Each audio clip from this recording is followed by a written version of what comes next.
आखिर राम मंदिर के निर्माण में ऐसा क्या मिला जिसकी इतनी ज्यादा चर्चा हो रही है? जब नासा के वैज्ञानिकों को इन चीजों के बारे में पता चला तो वह भी हैरान रह गए। और सबसे बड़ी बात की, जब आपको इनके बारे में पता चलेगा तो आपके भी रोंगटे खड़े हो जाएंगे। एक बात और की, इस वीडियो को देखने के बाद आप भी अपने आप पर हिंदू और सनातनी होने पर बहुत ज्यादा गर्व करोगे। आखिरकार कई सालों के इंतजार की घड़ी अब खत्म हो चुकी है और राम मंदिर भी बनकर तैयार हो चुका है।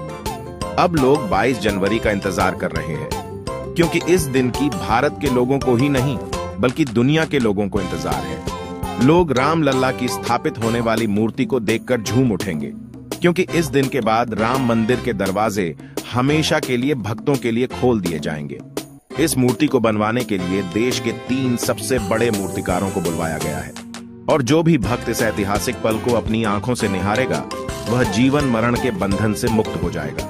क्योंकि यह तो आपको पता ही होगा कि 22 जनवरी 2024 को राम मंदिर में रामलाल की मूर्ति की प्राण प्रतिष्ठा होगी। लेकिन यह मंदिर तो बनकर भले ही तैयार क्यों ना हो गया हो, लेकिन इसके निर्माण के समय कई ऐसे चमत्कार हुए हैं, उसे देखकर मंदिर के पड़ती समेत कई लोग दंग रह गए हैं। यहाँ तक इन चीजों को देखकर नासा के वैज्ञानिकों ने तो अपना सर ही पकड़ लिया है, और तो और वह एक ऐसी गहरी सोच में पड़ गए हैं कि मानो उन्होंने कोई भयानक चीज देख ली हो। आज की इस वीडियो में हम राम मंदिर के बनते वक्त हुए उन चमत्कारों और रहस्यमयी चीजें के बारे में आपको बताएंगे, जिसे सुनकर शायद आप भी यकीन ना कर पाओ। आपको बता दें कि जब यहाँ मंदिर निर्माण का काम चल रहा था तब एक 1200 खांभों की ड्राइंग तैयार करवाई गई और अमेरिका से एक विशिष्ट वैज्ञानिकों की टीम को बुलवाया गया ताकि वे इसका निरीक्षण करके होने वाली हर एक कमियों को दूर कर दें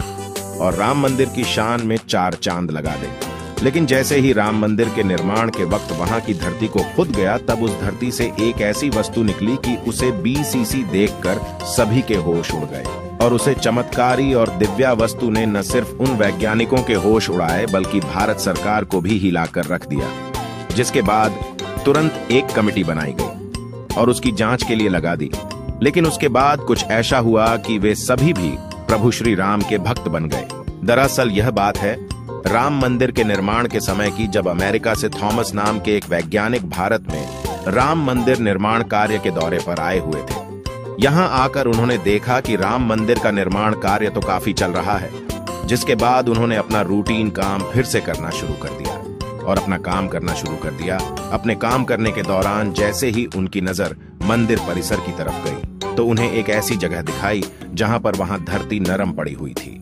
देखने में वह धरती वहां की जगह से पूरी अलग ही दिख रही थी। थॉमस को अपनी अंतरात्मा से कुछ अलग सी प्रेरणा मिलने लगी और तुरंत थॉमस ने अपने मजदूरों को वहां की खुदाई करने को बोल दिया। एक बार के लिए तो मजदूर भी हैरान हो गए कि ऐसी धरती की वह खुदाई क्यों करवा रहे हैं, लेकिन मजदूरों को तो उनका ऑर्डर मानना ही काम था, इसलिए उन्होंने बिना कुछ सवाल किए खुदाई शुरू कर दी। जैसे ही वहां पर खुदाई शुरू हुई, कुछ ही देर बाद उस धरती से पानी का प्रवाह शुरू हो गया। उस बहते हुए पानी को देख खुदाई करने वाले मजदूर परेशान हो गए, क्योंकि पानी के अंदर खुदाई करना मुश्किल ही नहीं बल्कि नामुमकिन सा हो जाता है। लेकिन जब इस पानी का सर्वेक्षण किया तो पता चला है कि यह पानी तो पास ही में बह रही सरयू नदी का पानी है। वे लोग यह समझ नहीं पाए कि यह माता सरयू का आशीर्वाद है कि वह खुद राम मंदिर की निर्माण में सहयोग कर रही थी। इस पानी ने सभी वैज्ञानिकों को एक गहरी सोच में धकेल दिया। वे यह सोचने लग गए कि अगर ऐसे ही पानी निकलता रहा तो जहां एक भव्य मंदिर का निर्माण कैसे हो पाएगा, क्योंकि एक पानी वाली सतह पर मजबूत मंदिर बनवाना कोई हंसी खेल की बात नहीं थी। उस समय सभी के दिमाग में एक ही बात थी कि सरयू नदी का मंदिर की भूमि के नीचे मिलना कोई चमत्कार है या फिर कोई कुदरत का करिश्मा, यह कोई भी नहीं जानता था। आखिरकार जब कोई भी समाधान नहीं मिला तब सभी मिलकर श्री राम से प्रार्थना करने लगे, क्योंकि जाहिर सी बात थी जब तक वो माता सरयू के पानी की धारा बंद नहीं होगी तब तक आगे का काम शुरू नहीं किया जा सकता था। लेकिन अगले ही दिन श्री राम ने उनकी पुकार सुन ली और माता सरयू का पानी स्वतः ही बंद हो गया और एक बार फिर राम मंदिर का निर्माण कार्य जोरों शोरों से शुरू हो गया। और यह काम इस कदर चला कि अब यहाँ अपने अंतिम छोर पर पहुंच चुका है, या यूं कहें कि यह पूरा तैयार ही हो गया है और 22 जनवरी को यहाँ श्री राम की प्राण प्रतिष्ठा भी की जाएगी। यह मंदिर इतना भाव बना है कि इस देखने के लिए भारत सरकार ने यहाँ पर एक अंतर्राष्ट्रीय हवाई अड्डा भी बनवाया है, ताकि देश और दुनिया के लोग सीधे ही यहाँ पर आ सके और इसे देख सकें। यह मंदिर तो आप कभी भी देख सकते हैं, लेकिन अब सवाल यह है कि जब पुराने समय में यहाँ पर राम मंदिर था, वह कैसा दिखता था, जिसे तोड़कर बाबर ने बाबरी मस्जिद बनाई थी। उसे राम मंदिर का निर्माण आखिर किसने किया था? क्योंकि यह रहस्य आज तक सीमित लोगों को ही पता है, ज्यादातर लोगों को इसके बारे में कुछ भी मालूम नहीं है। तो चलिए आज मैं आपको इसका पूरा रहस्य इस वीडियो के माध्यम से बता देता हूं, तो बने रहेगा हमारे साथ वीडियो में एंड तक। आखिर उस समय भगवान राम की नगरी अयोध्या को किसने बनाया था? यह पवित्र नगरी हिंदुओं के लिए बहुत ही ज्यादा महत्वपूर्ण है, क्योंकि यहाँ पर स्वयं प्रभु श्री राम का जन्म हुआ था, इसलिए इसे राम जन्मभूमि भी कहते हैं। इतिहासकारों के अनुसार कौशल प्रदेश की प्राचीन राजधानी अवध को कालांतर में अयोध्या और बौद्ध काल में साकेत कहा जाने लगा। अयोध्या मूल रूप से मंदिरों का शहर था। हालांकि यहाँ खुदाई के वक्त आज भी हिंदू, बौद्ध एवं जैन धर्म से जुड़े मंदिरों के अवशेष देखे गए, जिसमें खंभों से लेकर हिंदू आकृतियां बनी हुई थी। अयोध्या नगरी में होने का वर्णन भी वाल्मीकि रामायण में मिलता है। कहते हैं कि भगवान श्री राम के जल समाधि लेने के पश्चात अयोध्या कुछ काल के लिए उजाड़ सी हो गई थी, लेकिन उनकी जन्मभूमि पर बना महल वैसे का वैसा ही था। भगवान श्री राम के पुत्र कुश ने एक बार पुनः राजधानी अयोध्या का पुनर्निर्माण कराया। इस निर्माण के बाद सूर्य वंश की अगली 44 पीढ़ियों तक इसका अस्तित्व आखिरी राजा महाराजा बृहदबल तक अपने चरम पर रहा। कौशल राज बृहदबल की मृत्यु महाभारत युद्ध में अभिमन्यु के हाथों हुई थी। महाभारत के युद्ध के बाद अयोध्या उजड़ सी हो गई, मगर श्री राम जन्मभूमि का अस्तित्व फिर भी बना रहा। इसके बाद यह उल्लेख मिलता है कि ईसा के लगभग 100 वर्ष पूर्व उज्जैन के चक्रवर्ती सम्राट विक्रमादित्य एक दिन आखेट करते करते अयोध्या पहुंच गए। थकान होने के कारण अयोध्या में सरयू नदी के किनारे एक आम के वृक्ष के नीचे वे अपनी सेना सहित आराम करने लगे। उस समय यहाँ घना जंगल हो चला था, कोई बसावट भी यहाँ नहीं थी। महाराज विक्रमादित्य को इस भूमि में कुछ चमत्कार दिखाई देने लगे। तब उन्होंने खोज आरंभ की और पास के योगी व संतों की कृपा से उन्हें झांक हुआ कि यह श्री राम की अवध भूमि है। उन संतों के निर्देश से सम्राट ने यहाँ एक भव्य मंदिर के साथ ही कूप, सरोवर, महल आदि बनवाए। कहते हैं कि उन्होंने श्री राम जन्मभूमि पर काले रंग के कसौटी पत्थर वाले 84 स्तंभों पर विशाल मंदिर का निर्माण करवाया था। इस मंदिर की भव्यता देखते ही बनती थी। विक्रमादित्य के बाद के राजाओं ने समय समय पर इस मंदिर की देखरेख की। उन्हीं में से एक शुंग वंश के प्रथम शासक पुष्यमित्र शुंग ने भी मंदिर का जीर्णोद्धार करवाया था। पुष्यमित्र का एक शिलालेख अयोध्या से प्राप्त हुआ था, जिसमें उसे सेनापति कहा गया है तथा उसके द्वारा 2 अश्वमेध यज्ञों के किए जाने का वर्णन है।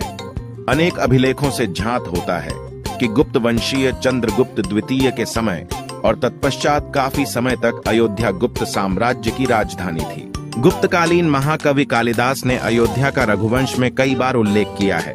इतिहासकारों के अनुसार 600 ईसा पूर्व अयोध्या में एक महत्वपूर्ण व्यापार केंद्र था। इस स्थान को अंतरराष्ट्रीय पहचान 5वीं शताब्दी में ईसा पूर्व के दौरान तब मिली जबकि यह एक प्रमुख बौद्ध केंद्र के रूप में विकसित हुआ। तब इसका नाम साकेत था। कहते हैं कि चीनी भिक्षु फाहियान ने यहाँ देखा कि कई बौद्ध मठों का रिकॉर्ड रखा गया है। यहाँ पर 7वीं शताब्दी में चीनी यात्री हेनत्सांग आया था। उसके अनुसार यहाँ 20 बौद्ध मंदिर थे तथा 3000 भिक्षु रहते थे और यहाँ हिंदुओं का एक प्रमुख और भव्य मंदिर भी था, जहाँ रोज हजारों की संख्या में लोग दर्शन करने आते थे। इसके बाद ईसा की 11वीं शताब्दी में कन्नौज नरेश जयचंद आया तो उसने मंदिर पर सम्राट विक्रमादित्य के प्रशस्ति शिलालेख को उखाड़कर अपना नाम लिखवा दिया। पानीपत के युद्ध के बाद जयचंद का भी अंत हो गया। इसके बाद भारतवर्ष पर आक्रांताओं का आक्रमण और बढ़ गया। आक्रमणकारियों ने काशी, मथुरा के साथ ही अयोध्या में भी लूटपाट की और पुजारियों की हत्या कर मूर्तियां तोड़ने का क्रम जारी रखा। लेकिन 14वीं सदी तक वे अयोध्या में राम मंदिर को तोड़ने में सफल नहीं हो पाए। विभिन्न आक्रमणों के बाद भी सभी झंझावातों को झेलते हुए श्री राम की जन्मभूमि पर बना भव्य मंदिर 14वीं शताब्दी तक बचा रहा। कहते हैं कि सिकंदर लोदी के शासनकाल के दौरान यहाँ मंदिर मौजूद था। 14वीं शताब्दी में हिंदुस्तान पर मुगलों का अधिकार हो गया और उसके बाद ही राम जन्मभूमि एवं अयोध्या को नष्ट करने के लिए कई अभियान चलाए गए। अंततः 1527 से 28 में इस भव्य मंदिर को तोड़ दिया गया और उसकी जगह बाबरी ढांचा खड़ा किया गया। कहते हैं कि मुगल साम्राज्य के संस्थापक बाबर के एक सेनापति ने बिहार अभियान के समय अयोध्या में श्री राम के जन्म स्थान पर स्थित प्राचीन और भव्य मंदिर को तोड़कर एक मस्जिद बनवाई थी, जो 1992 तक विद्यमान रही। बाबरनामा के अनुसार 1528 में अयोध्या पडीडी ढाव के दौरान बाबर ने मस्जिद निर्माण का आदेश दिया था। अयोध्या में बनाई गई मस्जिद में खुदे 2 संदेशों से इसका संकेत भी मिलता है। इसमें एक खास तौर से उल्लेखनीय है। इसका सार है, जन्नत तक जिसके न्याय के चर्चे हैं, ऐसे महान शासक बाबर के आदेश पर दयालु मीर बकी ने फरिश्तों की इस जगह को मुकम्मल रूप दिया। हालांकि यह भी कहा जाता है कि अकबर और जहांगीर के शासनकाल में हिंदुओं को यह भूमि एक चबूतरे के रूप से सौंप दी गई थी, लेकिन क्रूर शासक औरंगजेब ने अपने पूर्वज बाबर के सपने को पूरा करते हुए यहाँ भव्य मस्जिद का निर्माण कर उसका नाम बाबरी मस्जिद रख दिया था। लेकिन अंत में बाबरी मस्जिद का भी विध्वंस कर दिया गया और इस जमीन पर कई वर्षों तक कैसे चलता रहा और अंत में यह जमीन हिंदुओं को सौंप दी गई, जिस पर आज श्री रामलाल का भव्य मंदिर बनकर तैयार हो चुका है।